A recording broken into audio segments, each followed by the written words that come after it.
রাধে রাধে বন্ধুরা, শ্রী রাধারানীর ভোজনালয়ে স্বাগতম।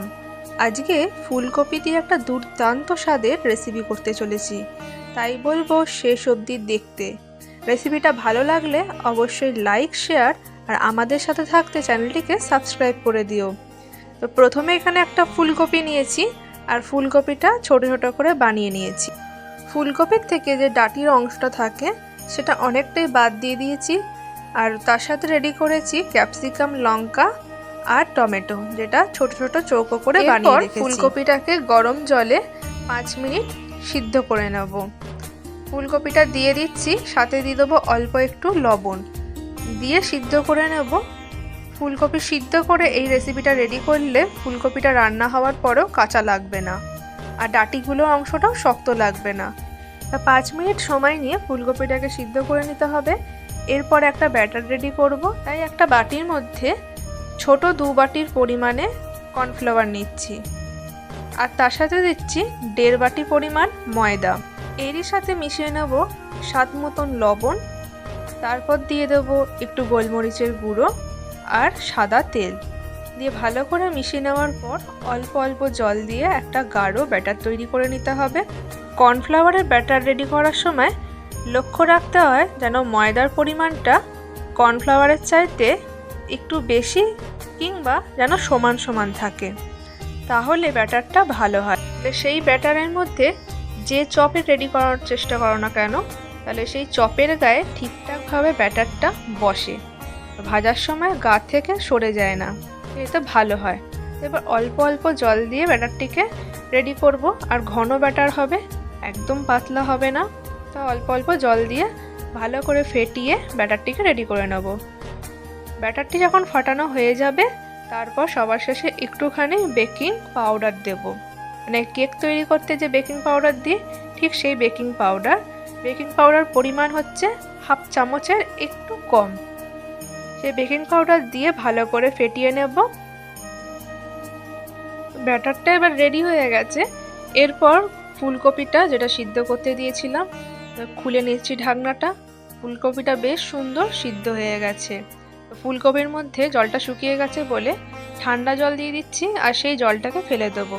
অনেকেই আছেন যারা ফুলকপির গন্ধ পছন্দ করেন না, ফুলকপি সিদ্ধ করে এইভাবে জল ফেলে দিয়ে রান্না করলে ফুলকপির গন্ধটা আর অত বেশি লাগে না। জলটা তো আমরা ফেলে দিলাম। এরপর দিয়ে দিচ্ছি অল্প করে লবণ। ফুলকপি সিদ্ধর জলটি যেহেতু ফেলে দিয়েছি তাই লবণটাও অনেক অংশ কমে যায়, তো অল্প করে লবণ দিয়ে দিলাম। এরপর গোলমরিচের গুঁড়ো আর একটু লঙ্কা বাটা আর একটু আদা বাটা। লঙ্কা বাটার পরিবর্তে তোমরা লঙ্কার গুঁড়ো ব্যবহার করতে পারো। এরপর এই উপকরণগুলো ভালো করে মিশিয়ে নেব। মিশিয়ে নেওয়ার পরেতে একটা কাঠি নেব। এই কাঠিগুলো তোমরা বই খাতার দোকানেতে কিংবা যেখানেতে রং তুলি পাওয়া যায় সেইখানেতেও তোমরা পেয়ে যাবে। এবারে স্টিকগুলোর মধ্যে ক্যাপসিকাম, ফুলকপি, টমেটো সুন্দর করে সাজিয়ে নেব। আর ফুলকপিগুলো তোমরা সাইড করেও গাঁথতে পারো কিংবা লম্বা করেও গাঁথতে পারো, যেটা সুবিধা সেরকমভাবে গেঁথে নিতে হবে। তো ফুলকপির এই রেসিপিটা এখনোই হয়তো অনেকেই করে দেখোনি, এইভাবে একবার করে দেখতে পারো। ফুলকপির যত রকমের রেসিপি আছে তার মধ্যে মনে হয় ফুলকপির এই রেসিপিটা সবথেকে সুন্দর লাগলো, তাই তোমাদের সাথে শেয়ার করে নিয়েছি। তো ফুলকপিগুলো গাঁথা রেডি হয়ে যাক, তারপরে ব্যাটারের মধ্যে ডুবিয়ে তারপর ফ্রাই করব। ফুলকপি, ক্যাপসিকাম, টমেটো সমস্ত স্টিকের মধ্যে গাঁথা হয়ে গেছে, রেডি হয়ে গেছে। তো এবার এগুলোকে ডিপ ফ্রাই করতে হবে। তো তেলটা অনেকখানি পরিমাণ লাগবে, সাদা তেল। ভালো করে গরম করে নেব। ভালো করে গরম করে নিয়ে গ্যাসের ফ্লেমটা একটু কমিয়ে রাখছি। চপ জাতীয় জিনিসগুলো তেলের মধ্যে ডিপ ফ্রাই করে ভাজলে ভালো হয়, কারণ চপগুলো যখন আমরা এরকম ব্যাটারের মধ্যে ডুবিয়ে নিয়ে তেলের মধ্যে ছেড়ে দিই, তখন যতটা তেলের মধ্যে ডুবে থাকে তত তাড়াতাড়ি চপের ওপরের অংশটাও যেভাবে শক্ত হয়ে যায়, আর চপের গা থেকে ব্যাটারটা সরে যায় না। তো এখানে তো আমরা ব্যাটারটা আরেকবার ভালো করে ফেটিয়ে দেখিয়ে দিলাম যে চামচের গা থেকে ব্যাটারটা সরে যাচ্ছে না, তার মানে ব্যাটারটা কতটা ঘন হয়েছে তোমরা বুঝতে পারছো। তারপরেও দেখো, এটা আমরা যখন কাঠিটা ডুবিয়ে নিয়ে ছাড়ছি, কারণ ওপরের অংশটা তো তেল লাগছে না, দেওয়া মাত্রই সাথে সাথে এরকম তেল দিয়েই গুঁড়িয়ে দিতে হবে। আর যদি এর থেকেও বেশি পরিমাণ কেউ তেল দিয়ে ভাজতে পারো তাহলে তো তাদের আরও ভালো হয়। আর এগুলো ভাজার সময় দুজন থাকলে বেশ ভালো হয়, কারণ একজন ছাড়বে আর একজন করে উল্টে দেবে, এটা সুবিধা হয়। এটা তো ভাজা হয়েই গেল, বেশি ভাজতে লাগবে না, একটু লালচে লালচে হয়ে গেলে তুলে নেবো। আর গ্যাসের ফ্লেমটা মিডিয়ামে রেখে এগুলো ভেজে নিতে হবে। দেখো ভাজা হয়ে গেছে, এবার তুলে নিচ্ছি। এইভাবে সমস্তগুলো ভাজবো, একটু সময় নিয়ে ভেজে নিতে হবে আর একটু ধৈর্য নিয়ে ভাজতে হবে। তো এখানে তো আরও একটা স্টিক দিয়ে দিচ্ছি, আর দেওয়া মাত্রই আমি সাথে সাথে উল্টে দিচ্ছি। ওপরে একটু তেল ছড়িয়ে দিতে হবে আর দিয়ে উল্টে দিতে হবে।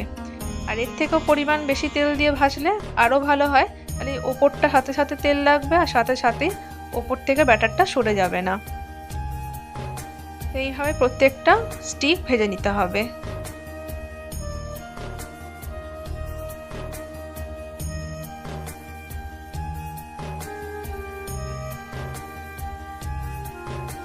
এখানে তো প্রত্যেকটা ফুলকপি স্টিক ভাজা হয়ে গেছে। এরপরেতে একটু টমেটো সসের মধ্যে ভাজতে হবে। তো অনেকখানি তেল কিন্তু ভাজার পরেও ছিল, সেই তেলটাই আমরা ব্যবহার করছি। অল্প করে একটু তেল দিয়েই টমেটো সসটা দিয়ে দিচ্ছি। টমেটো সস দেওয়ার আগে টমেটো সস দেবে না, মানে একদম পিওর যে টমেটো সসটা হয় তার সাথে অল্প একটু জল মিশিয়ে তারপর ওই তেলের মধ্যে টমেটো সসটা দিয়ে দেবে। যখন টমেটো সসটা একটু শুকিয়ে আসবে তখন এই স্টিকগুলো দিয়ে ভালো করে নেড়ে চেড়ে নিতে হবে। আর ভালোভাবে নেড়ে চেড়ে নিয়ে গ্যাসের ফ্লেমটা একটু বাড়িয়ে দেবো। যখন হালকা হালকা একটু ধরে ধরে পুড়ে পুড়ে আসবে তখন নামিয়ে নেব। গ্যাসের ফ্লেমটা এখনোই কমানো আছে। আগে ভালো করে স্টিকগুলো একদম টমেটো সসের মধ্যে মাখিয়ে নিচ্ছি আর ওপর থেকে অল্প অল্প তেল ছড়িয়ে দিচ্ছি। গ্যাসের ফ্লেমটা কমানোই আছে, গ্যাসের ফ্লেম তো বাড়িয়ে দিলেই তাড়াতাড়ি ধরে যাবে, তখন আর ভালোভাবে মাখা হবে না। তো স্টিকগুলোর মধ্যে দেখো টমেটো সসটা কতটা ভালো করে মাখিয়ে নিয়েছি। এবার গ্যাসের ফ্লেমটা আস্তে আস্তে বাড়িয়ে দেবো আর যেই একটু ধরে ধরে আসবে তখন নামিয়ে নেব। এতে গাটা যেমন একটু ক্রাঞ্চি ব্যাপার চলে আসে, একটু স্পাইসিও চলে আসে। এইভাবে করলে ফুলকপি স্টিকগুলো খুব সুন্দর হয়। তো আস্তে আস্তে পুরো হয়ে গেছে, এবার সবকটা নামিয়ে নিচ্ছি। তো একসাথে সবকটা স্টিক কিন্তু রেডি করব না, এইভাবে 2 থেকে 3টে স্টিক রেডি করলে ভালো হয়। তাতে খুলে যায় না, খুলে যাওয়ার সম্ভাবনা থাকে না। আর অনেকখানি টমেটো সসের মধ্যে নিয়ে নাড়াচাড়া করাটাও অসুবিধা হয়। এরপর ওপর থেকে দিয়ে দিলাম সাদা তিল আর ধনেপাতা কুচি। রেডি হয়ে গেল ফুলকপি স্টিক। এখনও যারা ফুলকপি স্টিক রেডি করে দেখোনি তারা অবশ্যই রেডি করে ফেলো। ফুলকপির এই রেসিপিটা এতটা সুন্দর হয় যে বারবার তোমরা রেডি করবে। ভালো লাগলে অবশ্যই লাইক দিও।